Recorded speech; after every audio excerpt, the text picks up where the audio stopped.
दोस्तों, एक व्यक्ति अपने से 11 साल छोटी लड़की को लेकर अपने किराए के मकान पर पहुंचता है। अब जैसे ही वह उस लड़की को लेकर किराए के मकान पर पहुंचता है तो मकान मालिक उससे उस लड़की के बारे में पूछताछ करता है। तो वह व्यक्ति बताता है कि यह मेरी होने वाली पत्नी है, हमारी दोनों की सगाई हो चुकी है और हम बहुत जल्द दोनों विवाह करने वाले हैं। अब मकान मालिक को भी उसकी बात पर यकीन आ जाता है और वो घर से बाहर निकल जाता है। लेकिन करीब 3 से 4 घंटे के बाद अचानक से उसके कमरे से चीखने और चिल्लाने की आवाज़ें आने लगती है। अब जैसे ही मकान मालिक का भाई कमरे के अंदर जाकर देखता है तो वो अंदर का नज़ारा देखकर हैरान रह जाता है, डर जाता है। दोस्तों, आदाब, नमस्कार, गुड इवनिंग। मेरा नाम है इमरान और हाजिर हूँ एक बार फिर एक नई कहानी को लेकर, एक नई सच्ची घटना को लेकर। अगर आप चैनल पर नए हैं तो चैनल को सब्सक्राइब जरूर करें, वीडियो को लाइक करें। अगर आप अपनी कोई राय, कोई सुझाव हमें देना चाहते हैं तो कमेंट बॉक्स में जाकर अपनी राय, अपना सुझाव जरूर दें। अब आते हैं आज की कहानी पर, आज की सच्ची घटना पर। आज हम आपको जो सच्ची घटना सुनाने जा रहे हैं, सच्ची घटना है राजस्थान प्रदेश की। और राजस्थान में एक ज़िला पड़ता है भरतपुर। दरअसल बात है 20 मार्च साल 2024 की। 20 मार्च को दोपहर करीब 2 बजे भरतपुर पुलिस के पास एक व्यक्ति फ़ोन करता है और कहता है कि साहब, उसके किराएदार ने अपनी ही होने वाली पत्नी का गला काटकर हत्या कर दी है। अब जैसे पुलिस ये बात सुनती है तो सुनने के बाद पुलिस की एक टीम आनन फानन में मौके पर पहुंचती है। अब जैसे पुलिस मौके पर जाती है तो देखती है कि घर के बाहर काफ़ी लोगों की भीड़ लगी हुई है। अब पुलिस भीड़ को इधर उधर करती है और जैसे उस घर के अंदर प्रवेश करती है तो अंदर का नज़ारा देखकर पुलिस वालों की भी पैरों तले जमीन खिसक जाती है। पुलिस वाले भी हैरान रह जाते हैं, दंग रह जाते हैं। दरअसल पुलिस रिपोर्ट के मुताबिक कमरे के अंदर एक 21 साल की लड़की की गला कटी हुई लाश पड़ी होती है। चारों तरफ खून ही खून फैला हुआ होता है और उसी लाश के बराबर में एक व्यक्ति बैठा होता है जिसके हाथ में चाकू होता है और उसके दोनों हाथों पर खून के धाबे लगे होते हैं। अब जैसे ही पुलिस इस नज़ारे को देखती है तो सबसे पहले उस व्यक्ति को अपनी हिरासत में लेती है और उस व्यक्ति को हिरासत में लेने के बाद उस डेड बॉडी को अपने कब्जे में लेती है और पोस्टमार्टम के लिए भिजवा देती है।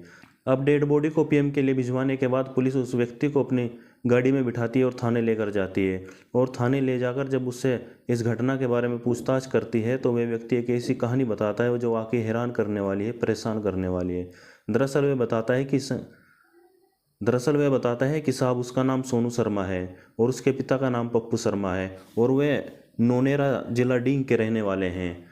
और उसकी एक पत्नी है जिसके करीब 6 बच्चे हैं, जिसमें 5 लड़की और 1 लड़का है। सोनू शर्मा बताते हैं कि साहब, आज से करीब 2 साल पहले वह एक शादी में शामिल होने के लिए मथुरा जाता है। अब जैसे ही वह मथुरा में शादी में शामिल होता है तो वहाँ उसकी मुलाकात भरतपुर की रहने वाली एक लड़की से हो जाती है जिसका नाम पूनम शर्मा होता है। अब दोनों एक दूसरे से बातचीत करते हैं, मुलाकात करते हैं तो दोनों एक दूसरे से दोस्ती कर लेते हैं। अब दोस्ती करने के बाद दोनों एक दूसरे का नंबर एक्सचेंज करते हैं और एक दूसरे से बातें शुरू कर देते हैं। अब धीरे धीरे समय बीतता है और समय के साथ साथ दोनों की दोस्ती प्यार में बदल जाती है। दोनों एक दूसरे से प्यार करने लगते हैं और छुप छुप कर मिलने लगते हैं। और इसी बीच सोनू शर्मा भरतपुर जाता है और भरतपुर जाने के बाद एक इलाका पड़ता है जिसे पटपरा नाम से जाना जाता है। और इसी पटपरा इलाके में वह एक मकान किराए पर लेता है और उस मकान में रहने लगता है और वहीं रहकर एक मेडिकल कंपनी में एमआर का काम करने लगता है। धीरे धीरे समय बीतता है और इसी बीच सोनू शर्मा पूनम शर्मा को किसी और व्यक्ति के साथ घूमते हुए देख लेता है। जब वह किसी और लड़के के साथ पूनम शर्मा को घूमते हुए देखता है तो वह इस बारे में पूनम शर्मा से बात करता है, लेकिन पूनम शर्मा सोनू शर्मा को इग्नोर करने लगती है, उससे बातचीत करना बंद कर देती है। और इसी बात को लेकर सोनू शर्मा परेशान रहने लगता है और तारीख आ जाती है 20 मार्च साल 2024। 20 मार्च को सोनू शर्मा पूनम शर्मा को मिलने के लिए बुलाता है और जैसे ही पूनम उसके पास पहुंचती है तो सोनू उसको अपनी बाइक पर बिठाता है और लेकर अपने किराए के मकान पर पहुंचता है।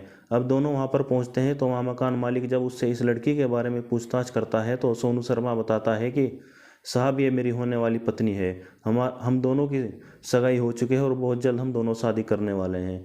मकान मालिक को भी उसकी बात पर यकीन आ जाता है और वो अपने घर से बाहर निकल जाता है। अब इसी बीच जब सोनू शर्मा पूनम से इस बारे में बातचीत करता है, उस लड़के के बारे में बातचीत करता है तो पूनम इधर उधर की बातें करने लगती है, सोनू शर्मा की बातों को इग्नोर करने लगती है और इसी बात को लेकर के दोनों में झगड़ा होने लगता है।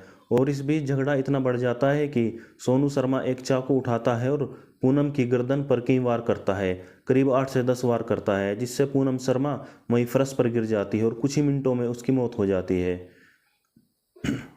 अब जैसे ही कमरे के बाहर चीखने और चिल्लाने की आवाज़ें आती है तो मकान मालिक का भाई, जिसका नाम हरेंद्र पाल होता है, वह जैसे ही कमरे के अंदर जाता है तो अंदर का नज़ारा देखकर हैरान रह जाता है, दंग रह जाता है।